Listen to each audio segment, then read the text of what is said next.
Més de 800 persones van participar aquest cap de setmana a la primera trobada per la Unitat Popular, organitzada per la CUP, una jornada que es va celebrar a l'Institut La Llauna de Badalona i on es van realitzar assemblees i debats sobre diferents àmbits com ara educació, habitatge o treball.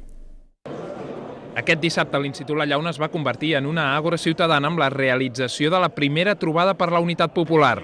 La CUP va reunir militància i representants dels moviments populars d'arreu dels països catalans amb aquest objectiu. Arreplegar gent de distints àmbits de la lluita política, per exemple, us esmentaré alguns: sanitat, habitatge, treball, joventut, llengua, cultura, drets col·lectius, etc., per tal de posar en comú tota una sèrie d'experiències, pensar-hi sobre elles i sortir una mica més, per dir-ho així, savis, sabent més tots de tots, sabent més sobre la relació d'això amb la societat i, naturalment, tenir una idea més clara de com hem de canviar les coses.